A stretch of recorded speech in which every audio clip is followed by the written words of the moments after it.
Fire away for Jaxon and Ethan here. Be honest, did you all think you were in? Yeah, we did. We've had confidence throughout this whole week and thought we deserved to be in. So going through this whole week, obviously it's stressful just because, I mean, you want to be in, you never know. But yeah, we had confidence. Yeah, I agree. I think we were confident that we were going to make it in, and our schedule was strong enough for us to do that. So. That being said, with all the focus and so much talk, how did you respond to everybody kind of like poking holes at your resume and all that stuff for 2 weeks at this point? I think you just ignore the distractions and focus on what we can control, and that's how we play if we do get in. You guys exploded in the video when you saw your name. Was that as much relief, joy, combination, or? I mean, I guess there's a tiny bit of that just because, I mean, you're watching the whole show and obviously you get a little worried towards the end. But at the same time, we're just celebrating because we get to play another week with my teammates. Like, that's my favorite part, and you get to keep extending that time with all your brothers. So that's where all the joy comes from. Yeah, I think just being able to spend more time together, that's what we're happy for. And, we love each other, and I think that getting to play another week is a blessing. So, Ethan, I think you've been there before, but how do you express to the other guys what it's like, the difference between playoff, basically baseball, and the regular season? Yeah, I'd say just emphasizing the focus of it. Like, there's got to be a focus on every single inning, every single pitch. And also one thing I'm going to try to do and try to really hone in on with the team is like putting teams away. Like, if we can be aggressive and get out with a good start, it's about then during that game putting them away, not even letting them have a chance to come back. Where if you can do that, especially in like how the regional is with a double E limb and how all that goes down, we would just, if we can put them away, it'll be great. Jaxon, kind of piggybacking off his, you guys have to go into this like we're 0-0, right? This is a whole new season. yeah, absolutely. I think we've had the season we've had, and going into this postseason with a new mindset and just knowing that nothing else matters, nothing matters that's happened already. So I think just going in fresh and playing hard and fighting hard is all that we can do. As you said, you coached in this tournament. Mhm. Now your role is decidedly different. So Mhm. what is going through your mind, given everything that's been behind you, getting up to this moment? Yeah, do everything we can to win, and just put our team in the best possible situation to play in the Super. How do you avoid putting too much pressure on yourself, though? Yeah, just focus on my teammates. I think you eliminate a lot of the you just eliminate all of the worry for yourself when you're focused on your team and supporting the guys next to you and getting ready at practice with the guys. Just everything, focusing on the team over yourself it makes it much easier. Jaxon, can you just walk us through all the steps in your career that got you to this point? You've had so many different stops and injuries and everything just to get here. Yeah, I've been at 4 different schools. I started my career at University of Nebraska.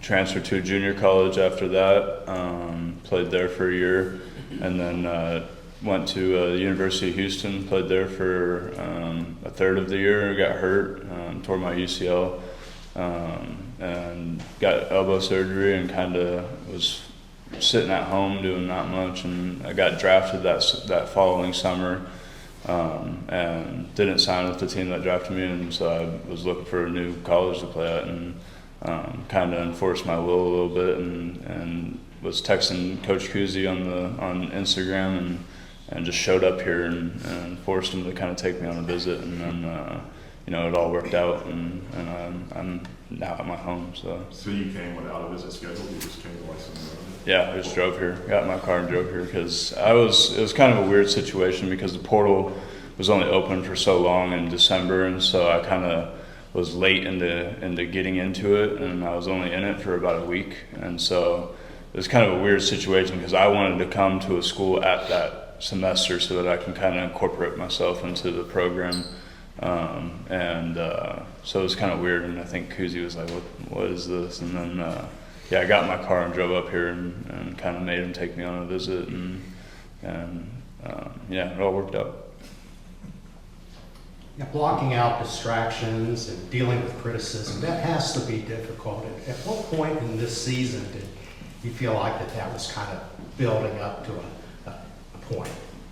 I mean, it's going to go on at this level of baseball throughout the whole season. I guess you could say towards the second half it was happening, but at the same time, it's it's hard to really know because no one really cares or focuses on it. Like other people's opinions really don't matter to us. All we focus on is what we want, what we think about, and what Coach Midge is talking to us about. And when we're doing that, we're at our best. So it just doesn't really affect our team at all. Yeah, I think you just kind of it comes and goes with every team in the country, and obviously when you're losing, you're going to get a little bit of criticism. So, but you know, our focus as players is just to go on to the next thing and win the next game.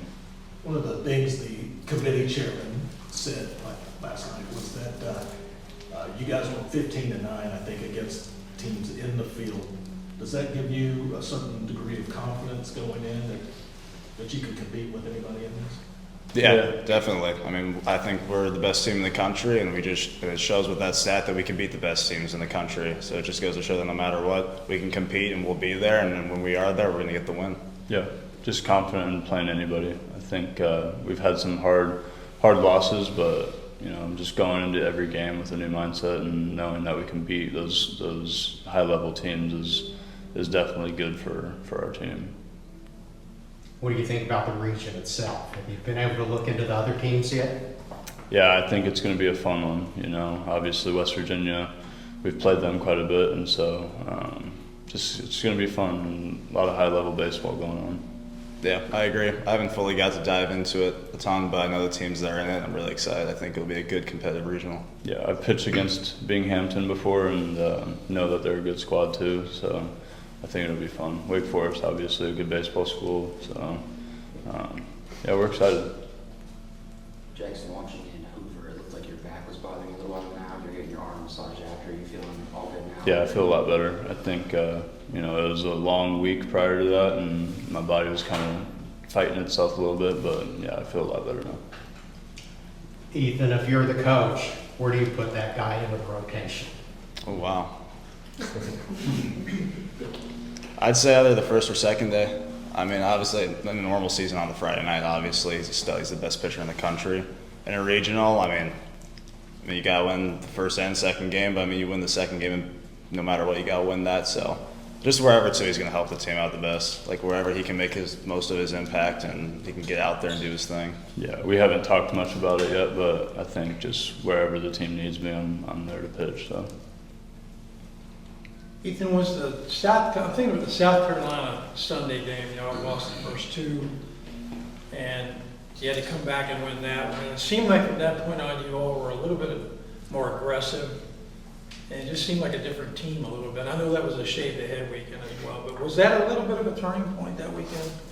I'd say so. I'd say just the things that we kind of talked about during that weekend, too, was the turning point. Like, we really got to sit down and then talk about where we were at in the season. I think that kind of just made everyone realize, like, we got to go. Like, we got to figure this out right now, and it's time to go. And maybe that might have been the thing that kind of flipped the switch in some people's heads. But I think that is something that could have happened. And I definitely think that, like you said, the whole attacking and being more aggressive thing has helped us a lot. So Nick, how nervous were you when that last pod came up? A couple of bubble teams people had projected out are already on the field. What were you all thinking? I'm thinking, is this going to be 2 years in a row? That's what I was thinking. And if you remember this last year, same thing.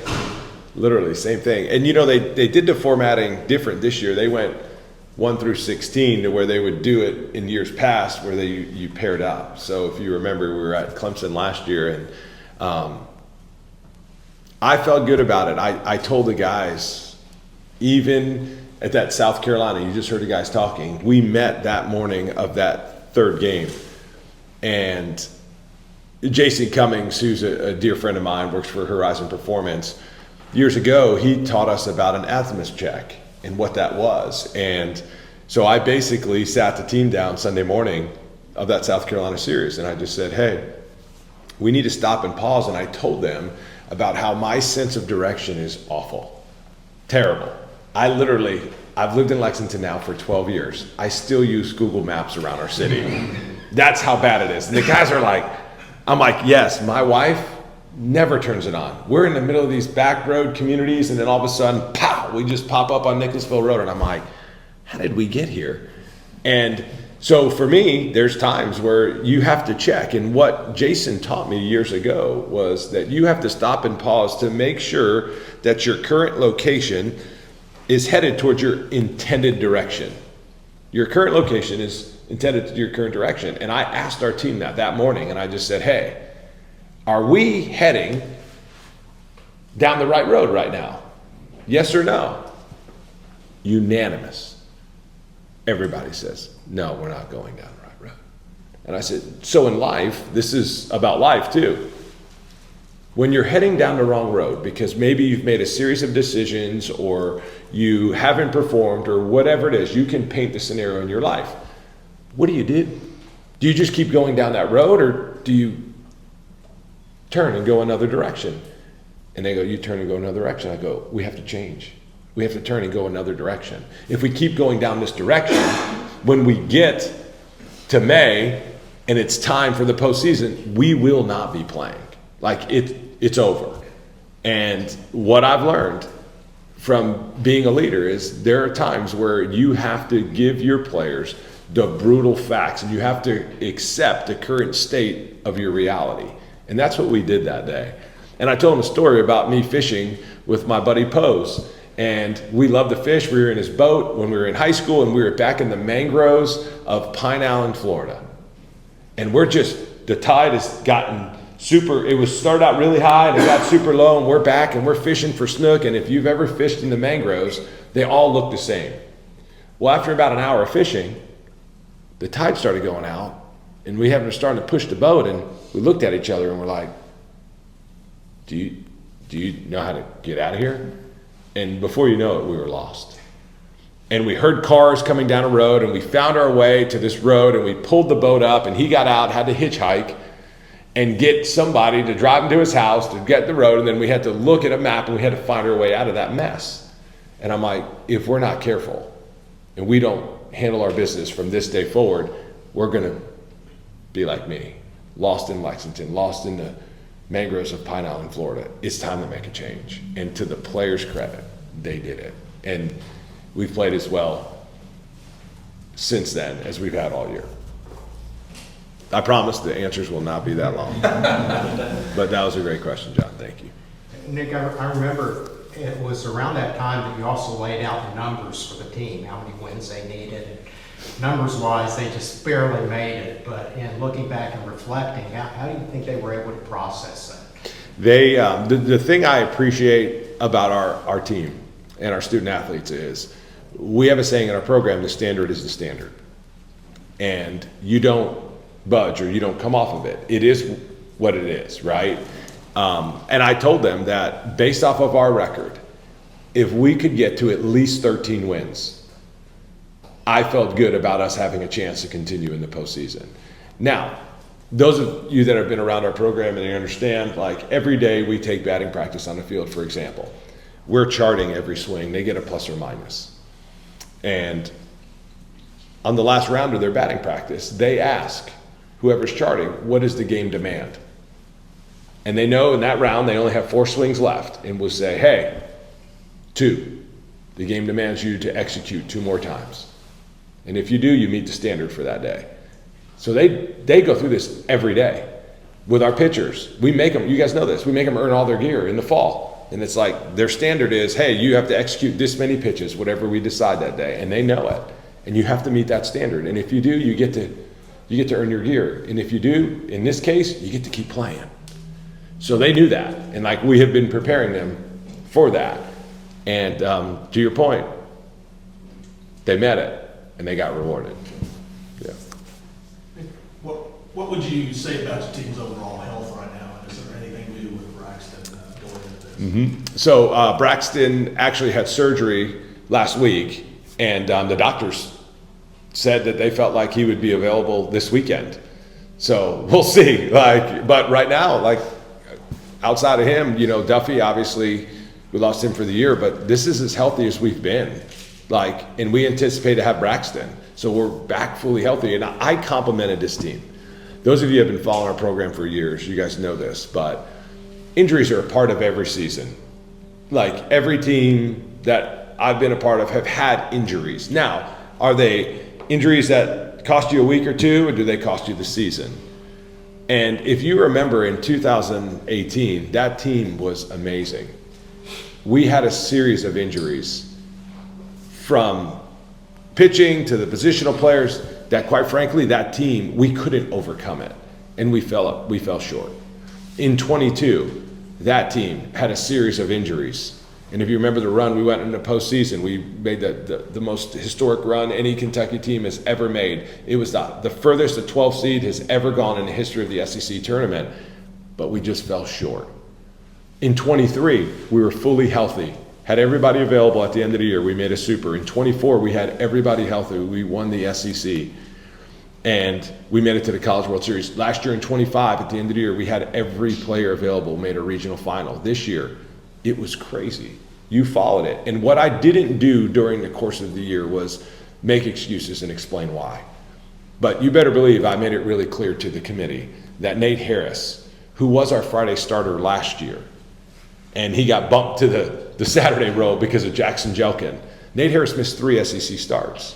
I made sure that everybody knew that Hudson Brown, who was hitting over 360 at the time, got mono. He missed 10 SEC games. Owen Jenkins, our starting catcher, had a ball fouled off his hand. He missed 10 SEC games.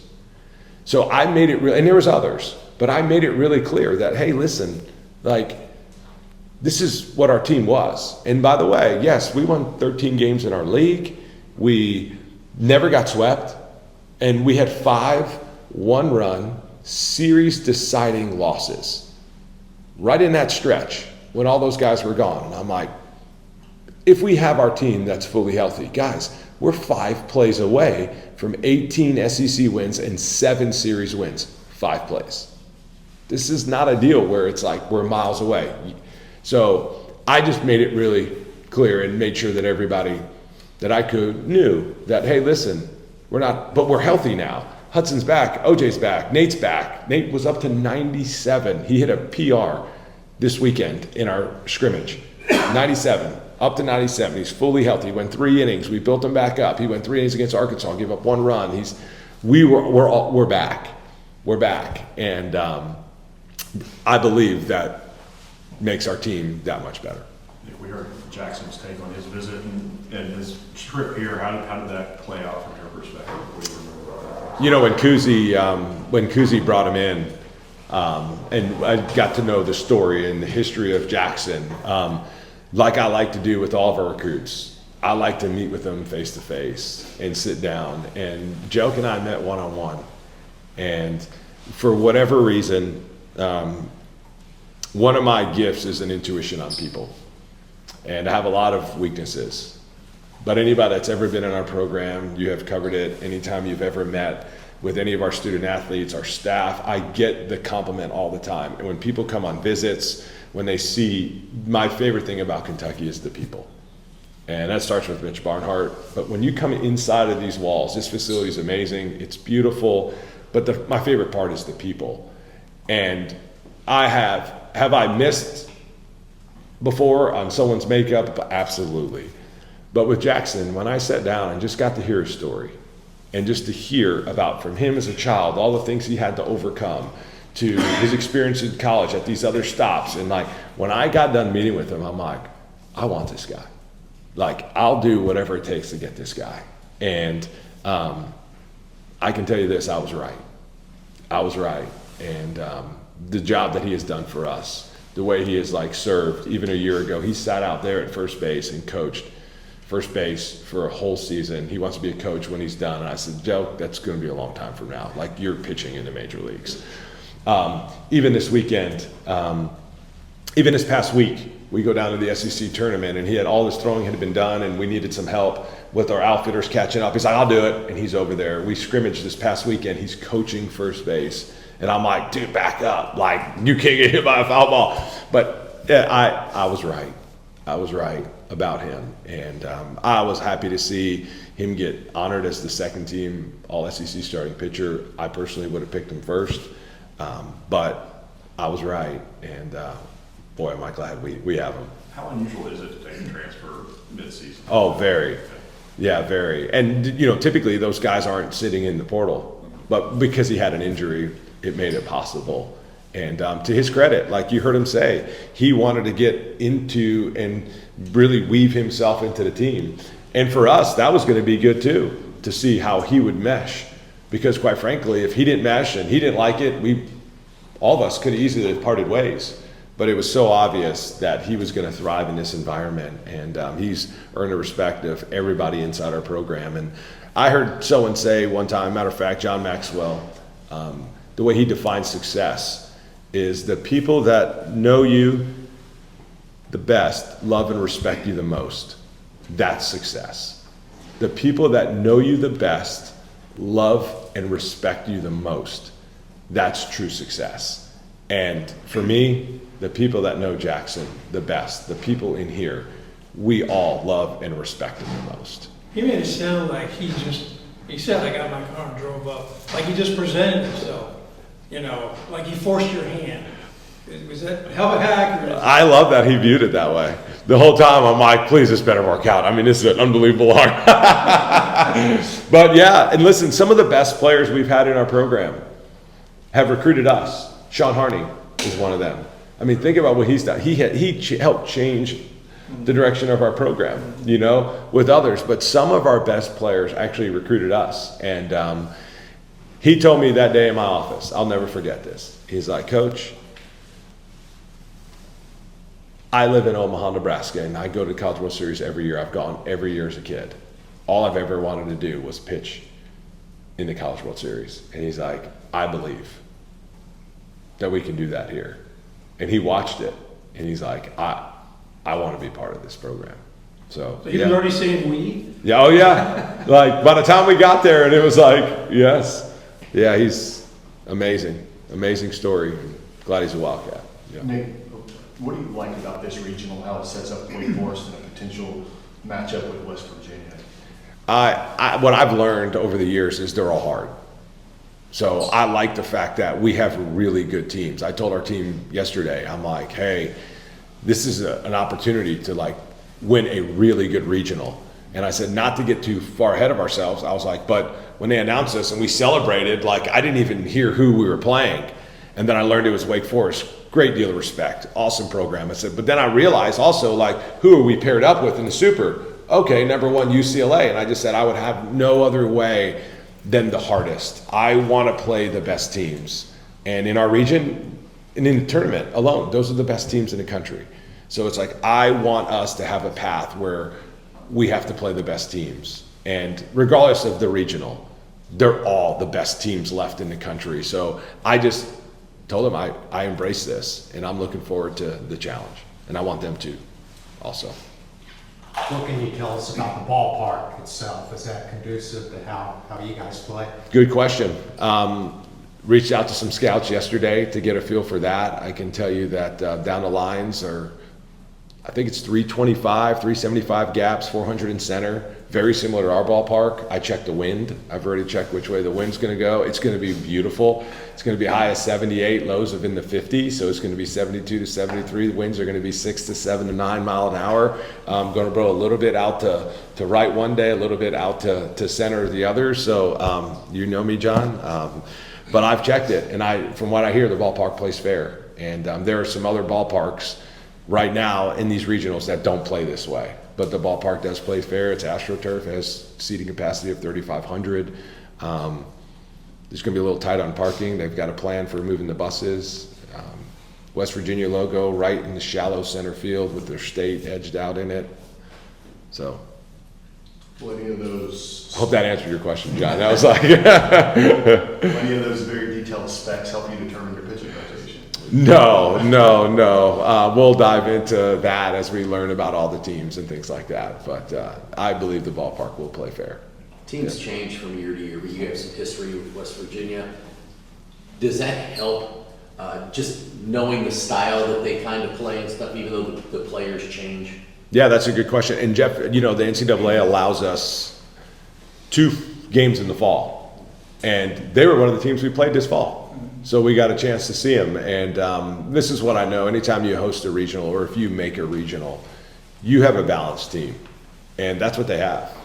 They have a balanced team. So they pitch, they defend, they can hit. I just saw a projection for next year that one of their players is the projected #1 college prospect in a draft in the 27 draft. So they're extremely talented. They have pitchers of the year. They're extremely talented. So, but it does help because we understand their style of play and feel like, you know this, but in this region, we are some of the two programs that have consistently made the postseason year in and year out. So there is some familiarity for sure.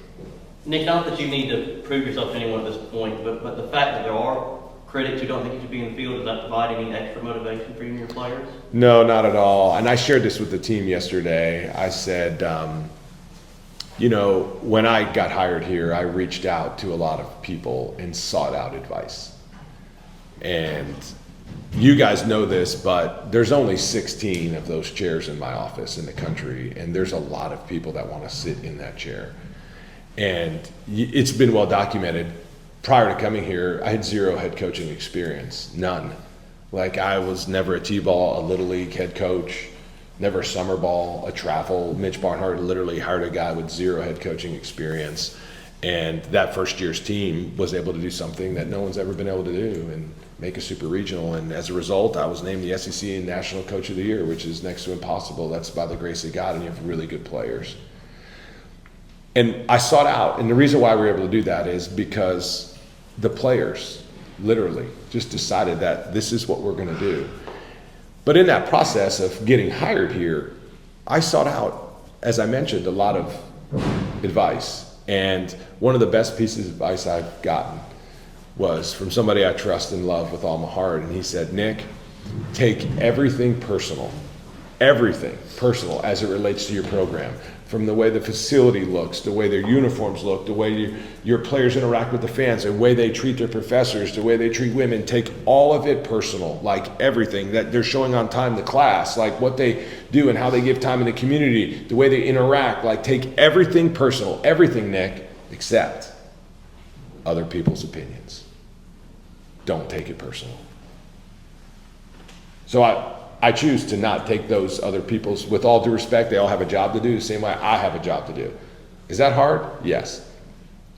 Are there parts during this time where I've heard people say or do things and like get my blood boiling? Like, yes, but then I pause and I stop and I go, Nick, I hear that little whisper in your ear, take it all personal, accept other people's opinions, and that's their opinions. And your team's going to continue to play. And that's what this is about. It's about giving the student athletes an experience and giving our fans and the people of the state of Kentucky and the Big Blue Nation something to be proud of. And they have something to be proud of in this team. Fourth year in a row, program history. It's about our student athletes. It's not about those individual persons' opinions. I respect the job they have to do, but I shared that with the team, and I refuse to let that and take that personal. Nick, follow up on the pitching question. With Nate throwing well over the weekend and hitting that new personal best, and Ben showing the last 3 or 4 starts he was out there, looks like he's back on track. Do you Yes. feel like you have more options now for that difficult decision? Yes, we do. And you guys know this. In order to win a regional, you got to win. How many games? Tell me, Jeff. I'm putting you on the spot. To win? Yes. I mean, you got to win 3, right? You got to win 3 games. You got to win the first game, you got to win the second game, and you got to win the third. And if you get beat one of those, then you're going to have to win it. You have to play at least 4 games. So the fact that we now we feel like 3 really good starters, and then the CMAT, we feel like he can start, right? And we have some other options. So, but having those guys healthy is absolutely crucial. So you're going to have to win at least 3 games to win a regional.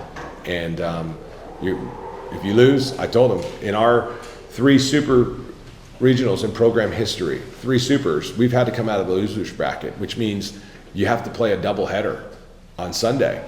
And 2 of our 3 regionals, they've had to do that. So I reminded them about how it is going to take everybody. But those 3 guys are throwing the ball exceptionally well. So we feel great about having those 3 guys as options as starters for the regional. Nick, you mentioned the first time ever, 4 tournaments in a row. Can you just give us the 30,000-foot view of the state of the program with the success you've had with Mitch retiring, revenue sharing, NIL, all that stuff? Just where do you feel like the program's at right now, and how important is what you've done? When you, I appreciate you asking that, because that's hard to do sometimes when you're in the middle of it. I just took Reeves to get a haircut, and the guy that cuts his hair, Nate's awesome, and we were just talking, and I was like, our staff, we haven't had a day off since January. He's like, really? I go, yeah, the first week in January, we haven't had one day.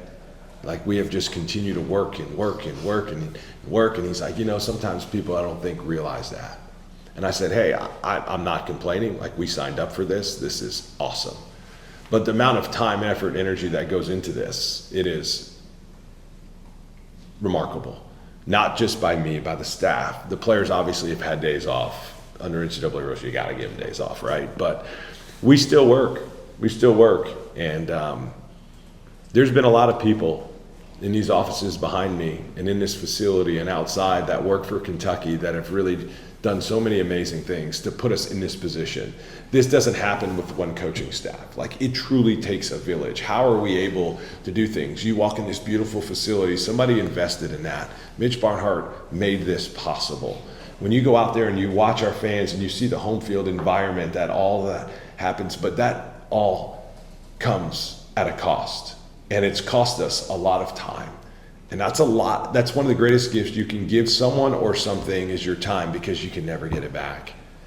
And we have invested an enormous amount of time, effort, and energy into continuing to try to build our program and get it to a spot where it is known on a national level, and we can walk into someone's home, or we can jump on a phone with somebody and they're like, yes, Kentucky. And there's been a lot of people, former players, coaches, that have just poured into this place. There's very few people and very few programs now that have really been to, this is our 4th straight. Matt just gave me a stat on how many programs. There's only 12 teams in the country that have been to 5 straight.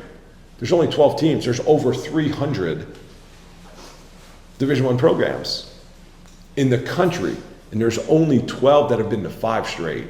I don't know what the numbers are to 4. I was like, Matt, what's the number for 4? He's like, I don't know, I didn't get that far. I'm like, man, I would love to know that.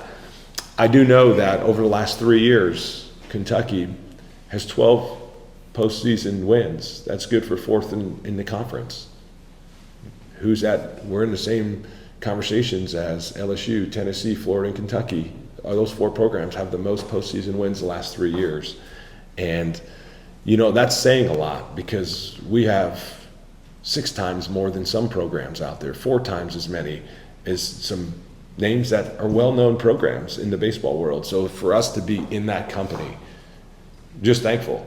And you don't do that without having resources that Mitch Barnhart has given us, whether it's NIL, rev share, whatever. Like, we have resources to be successful. And I'm thankful, because I think we've seen in this day and age in college athletics, you can have all the resources you want and still not win.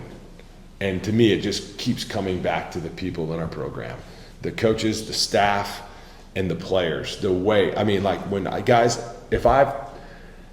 I've watched that video of them celebrating at least 35 times, like 35. And it's a good reminder. And it's not lost on me how difficult that is. When you think about the teams and the programs throughout the country that are not playing anymore, it's been such a good reminder about how the margin of victory is so small.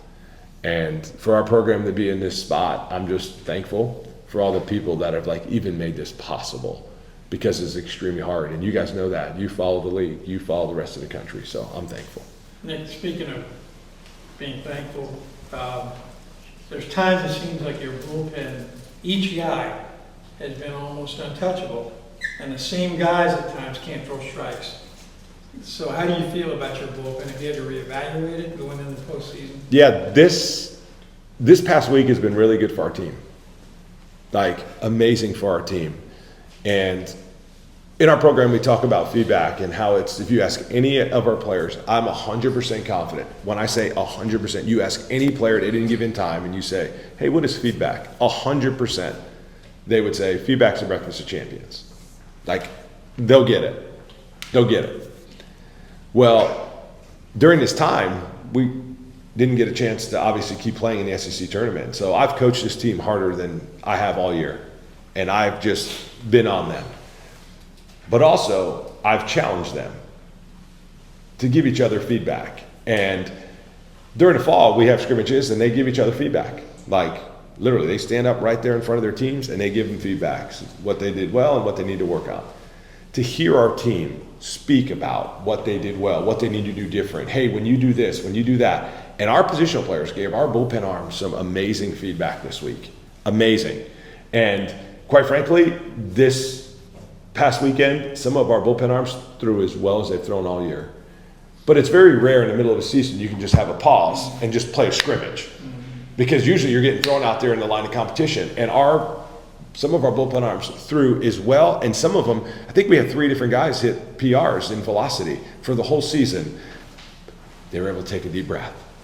They were able to just focus on pitching and doing what it takes and not have to worry about distractions. 2 days ago, our quote of the day, we do a quote every day, it was starve distractions, feed your focus. Starve distractions, feed your focus. So we've been able to have them just focus on throwing the pitch that is called and it's intended, and they've done awesome. So if we can get our guys to throw, how some of them have, to your point,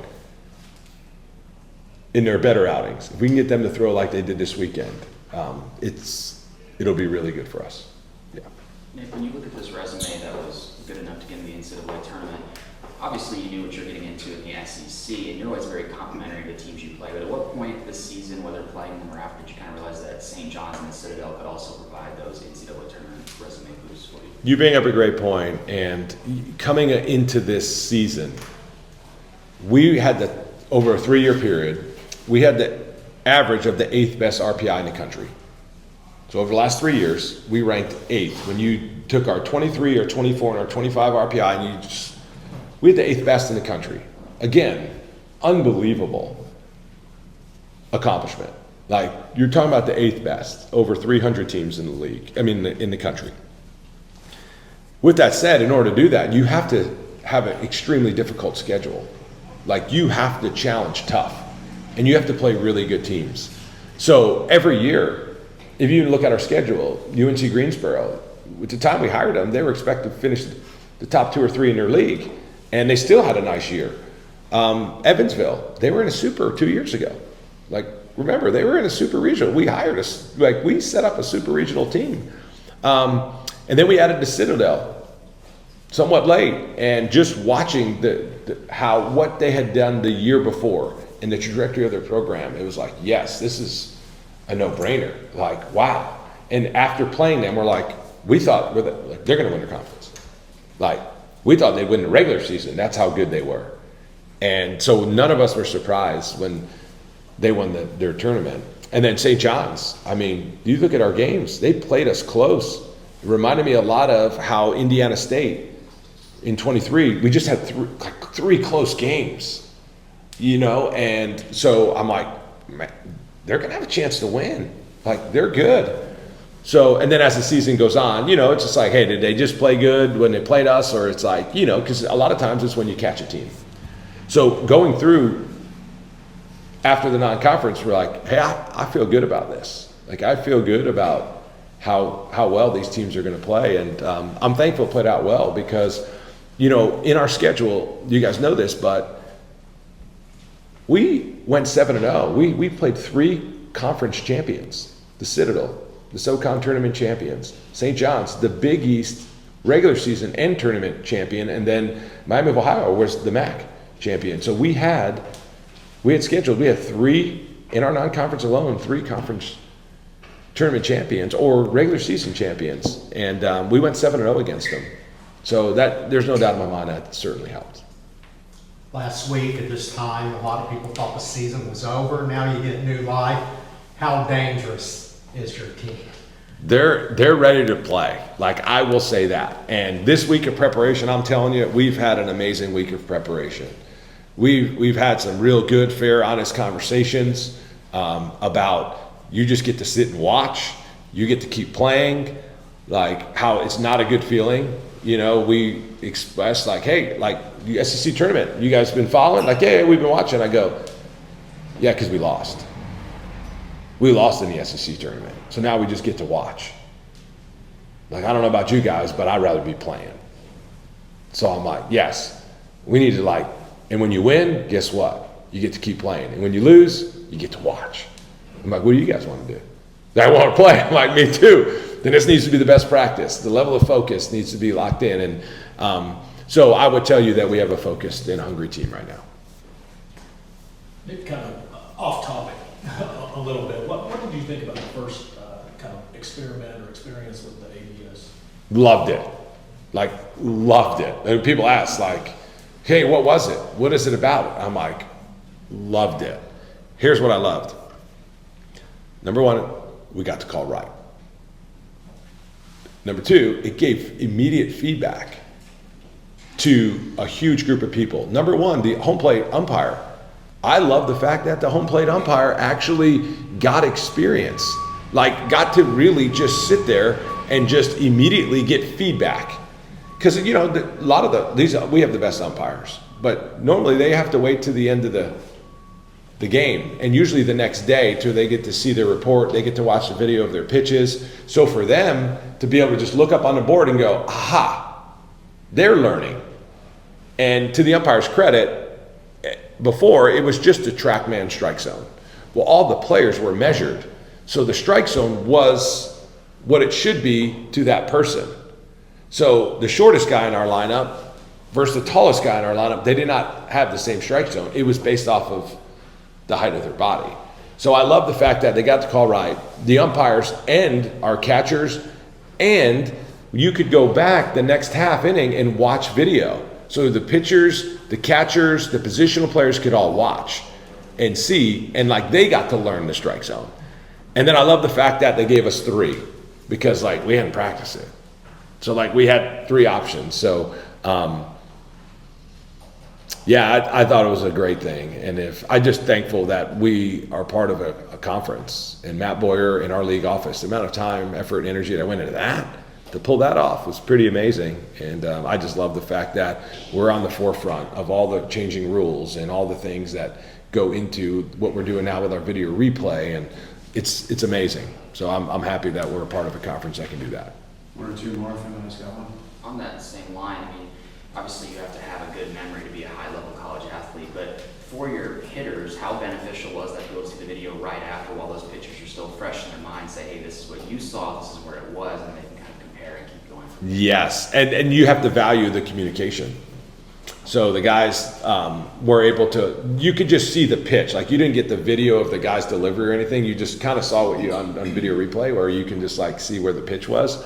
So that helped them to where they can communicate and like learn. And our guys do a great job of that, but that was only another thing that could help them.